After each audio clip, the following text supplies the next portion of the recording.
जम्मू कश्मीर के आरएसपुरा में बाल सुधार गृह से 3 कैदी फरार हो गए। फरार होने वाले कैदियों में 2 पाकिस्तानी शामिल हैं।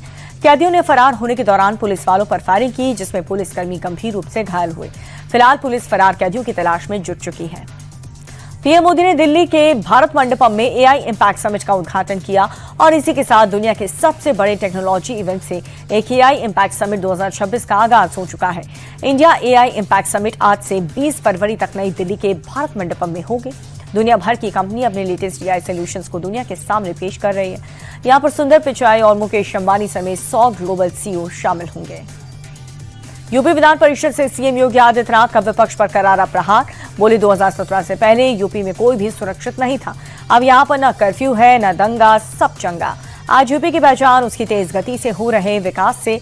समाजवादी पार्टी और बहुजन समाज पार्टी की सरकार में अन्नदाता सिर्फ वोट बैंक थे। आज किसान यूपी के विकास के भागीदार बन रहे हैं।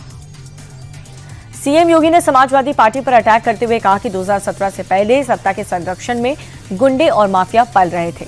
पिछली सरकार ने यूपी को अपराध का गढ़ बना दिया था, लेकिन अब ना तो अपराध है और ना ही अपराधी।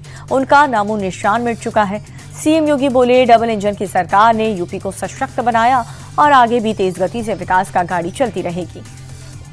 सीमा पर दुश्मन के मंसूबों का नेस्तनाबूद करने के लिए जवान अपने पराक्रम का प्रदर्शन कर रहे हैं। पोखरण में सदर्न कमांड के व्हाइट टाइगर डिवीजन की तरफ से एक्साइज की वज्रघात का आयोजन किया गया। रेतीले इलाके में K9 वज्र गन सिस्टम से जंग की तैयारी को परखा गया।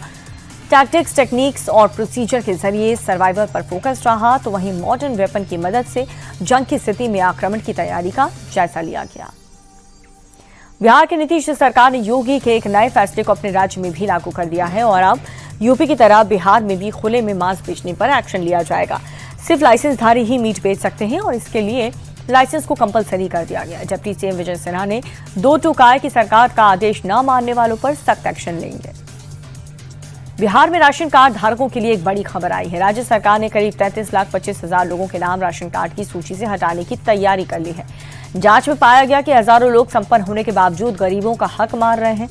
नियमों के मुताबिक जिनके पास 4 पहिया वाहन है, जो आयकर भरते हैं, बड़ी कंपनियों में ऊंचे पदों पर हैं, उनके नाम काटे जा रहे हैं। केंद्र सरकार की संदिग्ध सूची के आधार पर अब तक 51 लाख लोगों की जांच पूरी हो चुकी है।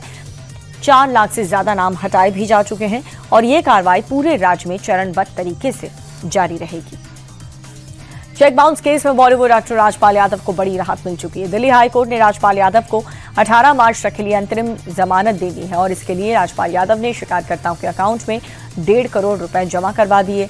कोर्ट ने राजपाल यादव को अपना पासपोर्ट सरेंडर करने के लिए कहा और आज डॉक्यूमेंटेशन क्लियर होने के बाद कल तक वो तिहाड़ जेल से बाहर आ सकेंगे। अगर आप लोकल ट्रेन में सफर करते हैं तो ये खबर आपको ध्यान से देखनी चाहिए। तस्वीर महाराष्ट्र के ठाणे जिले की, जहां पर कल्याण ठाणे लोकल ट्रेन के अंदर बैठे 2 युवक धड़ल्ले से नशाखोरी करते हुए दिख रहे हैं। पैसेंजर्स के सामने एक दूसरे को रुमाल में नशीला पदार्थ सुंघा रहे हैं और इनकी हरकत को ट्रेन में मौजूद एक शख्स ने कैमरे में रिकॉर्ड कर लिया और इस मामले में सामने आने के बाद मुंबई की लाइफलाइन पैसेंजर्स की सेफ्टी पर सवाल उठने लगे हैं। पटना के होटल ताज में 3 आतंकवादी घुस गए। सुरक्षा बलों पर फायरिंग की। घबराइए नहीं, क्योंकि ये सब कुछ एक मॉक ड्रिल के तहत किया जा रहा है। 26/11 जैसे हमलों से निपटने के लिए होटल में मॉक ड्रिल की गई। डमी आतंकवादी हथियार लेकर परिसर में घुसे और सुरक्षा बलों को टारगेट किया। तस्वीरों में एटीएस गश्त करती हुई दिख रही है। फेक धमाके के बाद सुरक्षा बल रेस्क्यू करने की तैयारी करते हुए नजर आए। उत्तर प्रदेश के मेरठ में पिछले 30 साल से एक पाकिस्तानी महिला बिना नागरिकता के रह रही है। उसने अपनी बेटी के फर्जी डॉक्यूमेंट्स और वोटर आईडी बनवाए। दरअसल ये महिला 30 साल से पहले लॉन्ग टर्म वीजा पर अपनी बेटी के भारत आई थी। डॉक्यूमेंट्स बनवाने के लिए उसने एम्बेसी और सरकारी दफ्तर का दौरा भी किया। स्थानीय महिला की शिकायत पर पाकिस्तानी सभा पर कार्रवाई की गई है, जहां पुलिस की गिरफ्त में उसने खुद अपना जुर्म कबूल कर लिया है। राजस्थान के भिवाड़ी में केमिकल फैक्ट्री में ब्लास्ट का सीसीटीवी फुटेज सामने आया। धमाका कितना जोरदार था, ये वीडियो देखकर अंदाजा लगाया जा सकता है। वीडियो में साफ दिख रहा है कि ब्लास्ट के साथ ही फैक्ट्री में भीषण आग लग गई और साथ ही इस दर्दनाक हादसे में 7 लोगों की जिंदा जलकर मौत हो गई।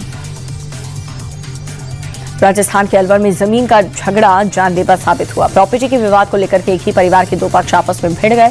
लड़ाई के बीच एक शख्स सिर के बल गिर गया। गंभीर चोट लगने से उसकी मौके पर मौत हो गई। मृतक के परिवार वाले सबसे बड़े भाई और उसके परिवार पर आरोप लग रहा है। पुलिस ने डेड बॉडी को कब्जे में ले लिया। मामले की जांच शुरू कर दी गई है।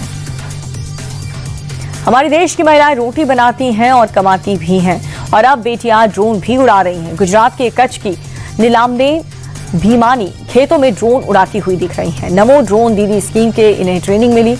ड्रोन खरीदने के लिए सब्सिडी दी गई और अब ड्रोन के जरिए खेतों में महाकाल के दरबार में हर दिन श्रद्धालुओं का तांता लगा रहता है। लेकिन महाशिवरात्रि के एक दिन बाद साल में सिर्फ एक बार दोपहर के समय भस्म आरती की जाती है।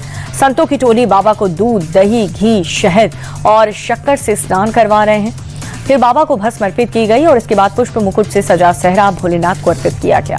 मंजीरा और शंख की धुन से पूरा माहौल भक्तिमय हो गया। शेयर मार्केट हरे निशान पर बंद हुआ। सेंसेक्स करीब 650 अंक बढ़कर 83,277 पर बंद हुआ और निफ्टी भी 211 अंक बढ़कर के 25,682 पर बंद हुआ। एनर्जी, बैंकिंग और फार्मा शेयर्स में ज्यादा खरीदारी देखने को मिली। सेंसेक्स के 30 से 22 शेयरों में बढ़त रही, वहीं निफ्टी 50 से 37 शेयरों में तेजी दर्ज की गई है।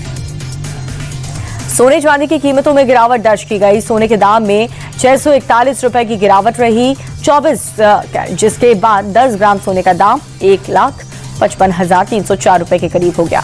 दूसरी ओर चांदी के दाम में भी गिरावट दर्ज की गई है, जिसके बाद 1 किलो चांदी का भाव 2,40,507 रुपए प्रति किलो तक पहुंच चुका है। देश की सबसे बड़ी एयरलाइन इंडिगो बड़े पैमाने पर पायलट्स को भर्ती कराने की तैयारी कर रही है। जल्दी कंपनी 1,000 पायलट भर्ती करेगी। दिसंबर में फ्लाइट्स रद्द करने और क्रू की कमी के चलते इंडिगो ने यह फैसला लिया। दिसंबर 2025 में 7 दिन के अंदर कंपनी ने 5,000 उड़ानें रद्द की थी और यही देखते हुए कंपनी अब बैकअप तैयार कर रही है।